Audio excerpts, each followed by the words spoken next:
दोस्तों, जय भीम, नमो बुद्धाय। यह हमारे देश में हो क्या रहा है?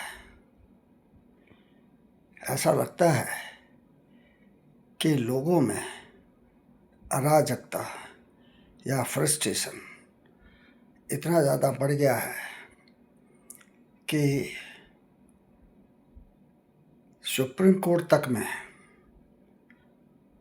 इस तरह का एक हंगामा बर्पा हुआ जो किसी भी तरह से सभ्य नहीं कहा जा सकता। लेकिन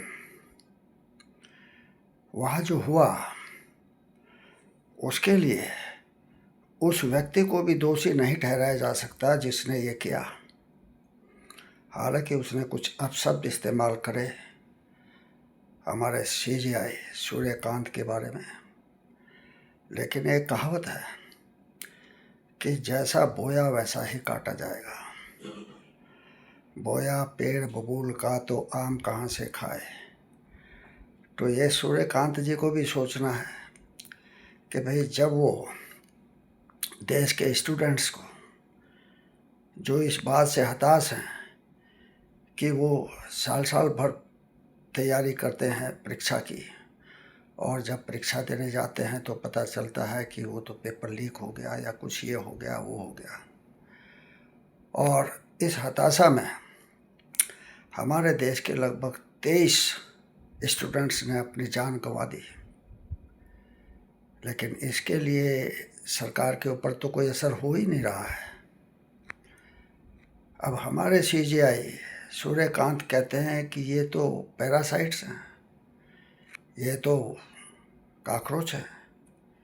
यानी कि जो अभी युवा हैं, जो अपने भविष्य की तैयारी कर रहे हैं, रात दिन एक कर रहे हैं, और वो जब देखते हैं कि यहाँ तो सब चीज़ कुछ इस तरह का सिस्टम बना दिया गया है कि वो जाएंगे पेपर देने के लिए, एग्ज़ाम देने के लिए, और पता चलेगा तो पेपर लीक हो गया, तो उनकी जो मेहनत है वो बेकार हो गई।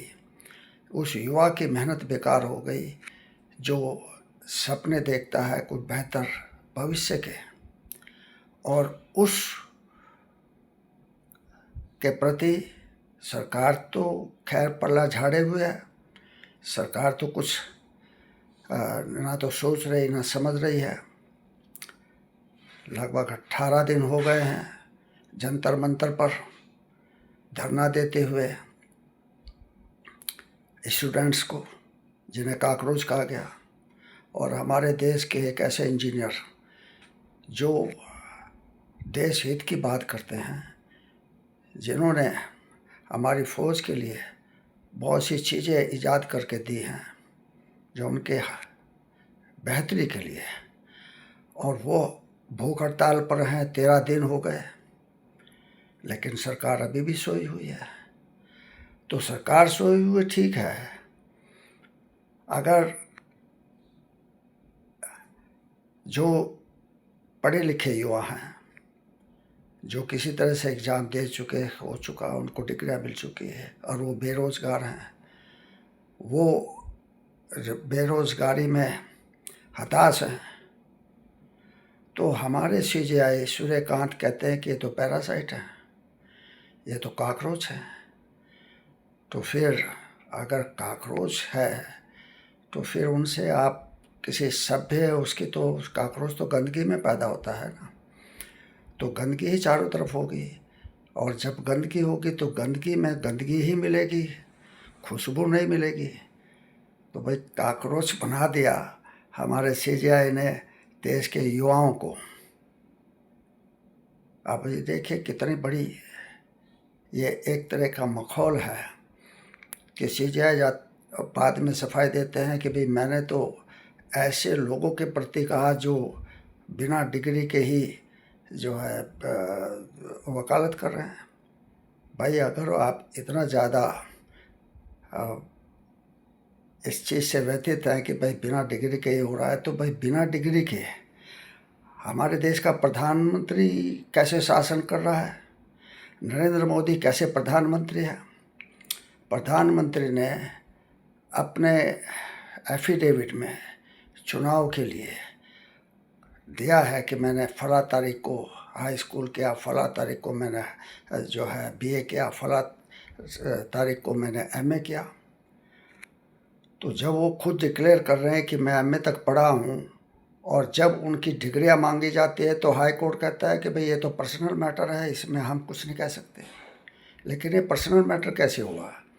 जो चीज़ किसी कैंडिडेट ने एफिडेविट में दे दी कि भाई मैं इतना तक पढ़ा हूँ तो सार्वजनिक हो गई, लेकिन उस सार्वजनिक चीज़ के लिए हाई कोर्ट का एक जज कहता है कि ये तो प्राइवेट है, पर्सनल है।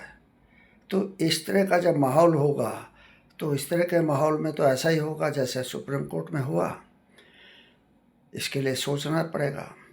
हमारे देश की जो सत्ता है, जो पार्टी है, वो इस बारे में नहीं सोचेगी, क्योंकि उसे तो सिर्फ कुर्सी से मतलब है और किसी से मतलब नहीं है।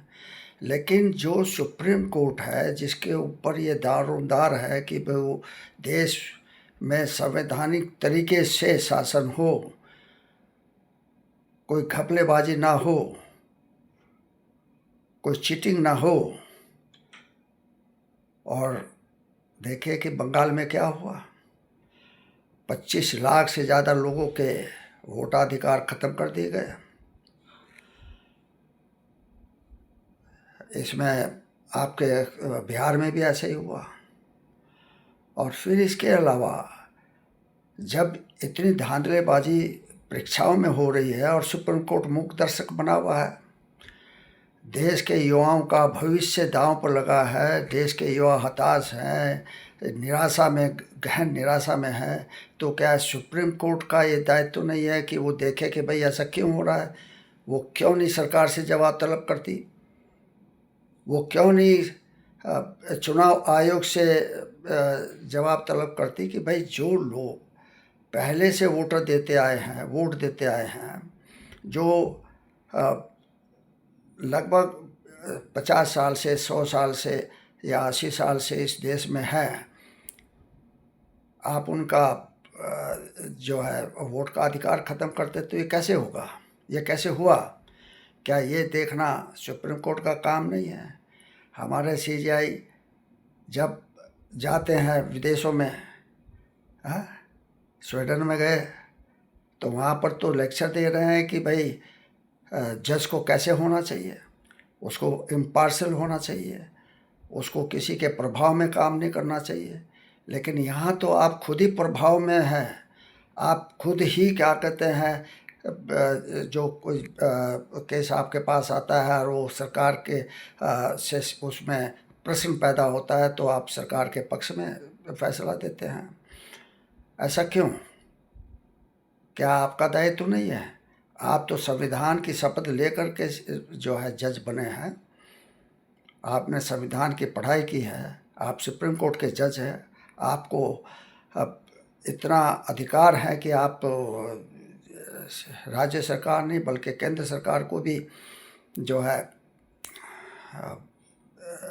क्वेश्चन मार्क लगा सकते हैं और उसके खिलाफ जजमेंट दे सकते हैं अगर वो संविधान की तरह काम नहीं कर रही है तो जब आप इस तरह का करेंगे, खुद ऐसा ही उदाहरण आप देंगे, चाहे रंजन गोगोई हो, चाहे दूसरे कोई और जजेज हों, अब बताइए, ये तो एक मौकरी हो रही है, एक तरह का संविधान से खिलवाड़ हो रहा है और हमारा सुप्रीम कोर्ट चुपचाप देख रहा है, आँख पर पट्टी बंधी हुई है।